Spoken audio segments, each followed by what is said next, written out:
दोस्तों, मैं आपसे पूछना चाहता हूँ, अहंकार मिटाना तो बहुत मुश्किल चीज़ है, लेकिन अहंकार मिट जाने के बाद क्या होता है? इंसान को क्या मिलता है अहंकार मिट जाने के बाद?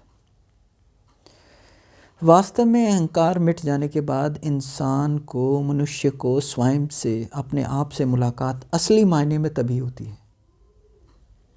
अगर कोई मनुष्य जीवन से लेके अपने लास्ट दिनों तक अपने अहंकार को नहीं मिटा पाया, तो वो सारी ज़िंदगी अपने आप से नहीं मिल पाया।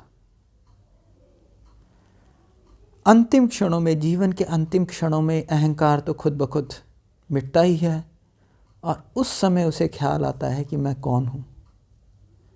और फिर उसे समझ में आता है कि जो मैंने किया उसको किस तरीके से मैं बहुत बेहतर कर सकता था। मैंने किन किन कामों में अपनी ऊर्जा को लगाया, मैंने क्या क्या चीज़ें थी जो मैंने छोड़ दी, मुझे करनी चाहिए थी। मैंने किन किन लोगों का दिल दुखाया, मैंने किन किन लोगों का के पीछे भागता रहा मूर्खतावश। और मेरे अंदर सबसे बड़ी कमी क्या थी? इसे हम आत्मबोध, आत्मचिंतन भी कहते हैं। ये तभी मिटता है जब आखिरी क्षणों में, ये जीवन के किसी भी क्षण में, इंसान का अहंकार, मनुष्य का अहंकार भगवान तोड़ देता है।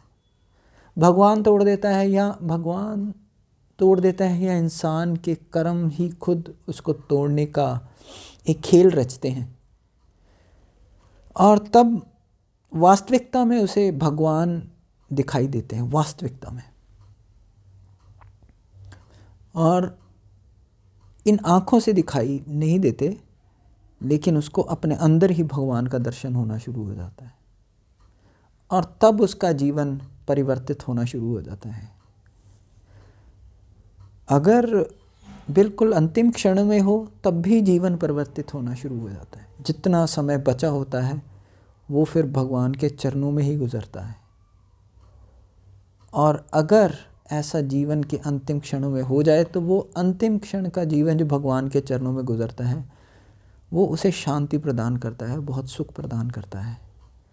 और अगर जीवन के किसी भी समय में, जीवन रहते किसी भी समय में, बचपन में, जवानी में, या किसी भी और समय में अहंकार इंसान का टूट जाता है, और फिर वो सही रास्ता पकड़ लेता है।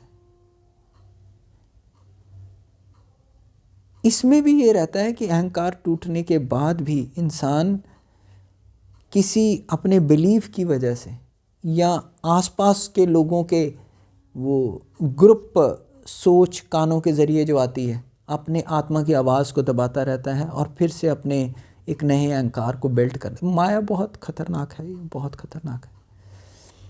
नए अहंकार को बना लेता है, और फिर से दबा के फिर उसी गड्ढे में, उसी गंदगी में फिर से चला जाता है।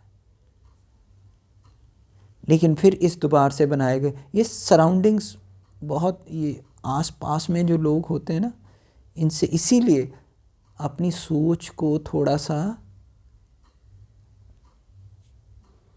अपने अंदर एक बार जांच लेना चाहिए कि ये जो लोग, और ये होता ऐसे ही है, रिश्ते नातों के ज़रिए, ये वो, इनसे हमारी सोच ज़्यादा इन्फ्लुएंस होती है। तो अगर मान लीजिए जवानी में उसकी अहंकार टूट जाता है, उसके अंदर भगवान का प्रकाश जागृत होता है, चीज़ों को देखने भालने की समझ उसके अंदर बढ़ती है,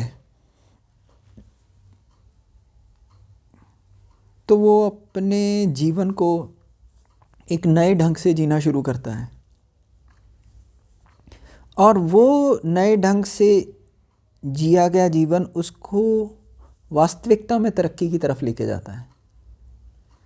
वो वास्तविक मायने में तरक्की के रास्ते को पकड़ता है।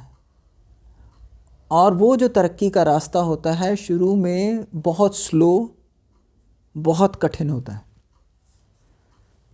स्टार्टिंग में तो उसे बहुत मेहनत करनी पड़ती है, और उसके हाथ कुछ नहीं लगता, बहुत कम लगता है। लेकिन वो इस रास्ते पे टिकता है, क्योंकि अब ये वो रास्ता है जिसको वो जिससे चल के जाना चाहता है, जिससे हो के गुजरना चाहता है, जिसको वो करना चाहता है। इसलिए वो उस रास्ते पे बना रहता है।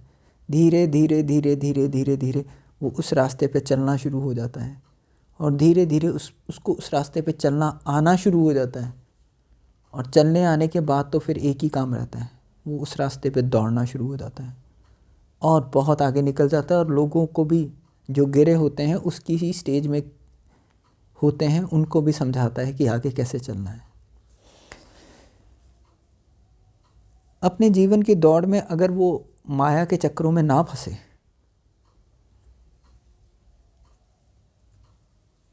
अपने अहंकार को दोबारा से बिल्ट ना होने दे, तो फिर ये इन्हीं सब चक्करों से निकलता हुआ वो आगे अपने आप को और अपने आप के ज़रिए अपने घर परिवार का भी बहुत भला कर सकता है, बहुत भला करता है। और इतना ही नहीं, वो आस पड़ोस बहुत सारे लोगों के लिए एक बहुत बड़ा मोटिवेटर, एक बहुत बड़ा रोल मॉडल का काम करता है। मनुष्य को इसीलिए चाहिए कि वो अपने जीवन में कुछ ऐसी, अपने साथ बैठ के कुछ ऐसा समय ज़रूर गुजारे जिसमें वो खुद से कुछ टफ मुश्किल सवाल पूछे, जिससे बचना थोड़ा उसके मन को मुश्किल हो। जैसे कि एक सबसे मुश्किल सवाल, आज अगर मैं इस स्थिति में हूँ तो मैं क्यों हूँ? ये मन दूसरों के ऊपर इसका दोष मढ़ेगा, दूसरों पर नहीं, अपने ऊपर। मेरी कौन सी आदतें हैं जिसकी वजह से मैं इस परिस्थिति में हूँ? तीसरा प्रश्न, पहला प्रश्न जो मैंने आपको बताया, आज मैं इस परिस्थिति में क्यों हूँ, इस सिचुएशन में क्यों हूँ। दूसरा, मेरी कौन सी आदतें हैं जिनकी वजह से मैं इन स्थिति में हूँ। तीसरा, क्या मैं इस परिस्थिति से बाहर निकलना चाहता हूँ, या इस बुरी हालत में भी मुझे बड़ा आराम मिल रहा है, मज़ा आ रहा है मुझे।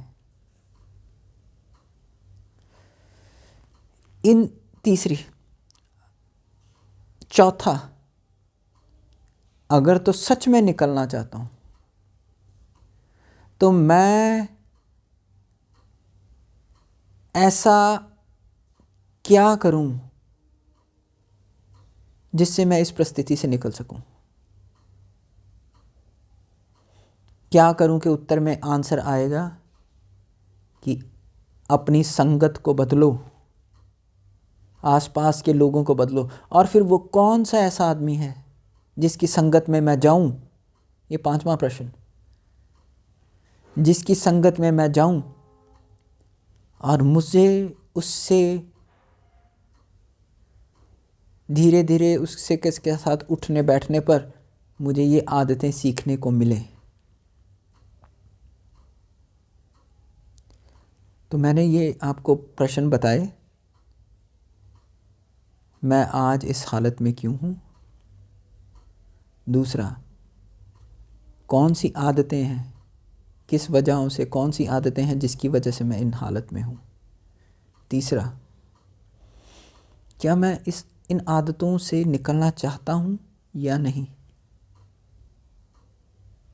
चौथा, क्या मुझे इन आदतों में मैं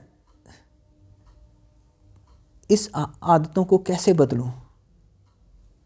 और पांचवा, उस आदमी की संगत में मैं उस आदमी की संगत को मैं कैसे अपनाऊं जिसके जैसा मैं बनना चाहता हूं। देखिए, आपके पास ऐसे तो लोग होंगे ही जिनको आप देखते होंगे, सुनते होंगे, तो उनकी संगत, उनके जैसा आप बनना चाहते होंगे। तो आपको ऐसे ही लोगों की संग में रहना है। तभी आप अपनी आने वाली जनरेशन को बहुत कुछ, पैसा तो देखिए हमारे पूर्वजों ने भी कमाया था, हमने भी कमाया और आने वाले भी कमा लेंगे, लेकिन ये जो थॉट प्रोसेस है, ये थिंकिंग प्रोसेस है, ये हर किसी के बस की काम नहीं होता। आशा करता हूँ आपके भी कुछ विचार होंगे तो इस वीडियो के नीचे आप लिखेंगे। फिर से हम मिलेंगे। धन्यवाद।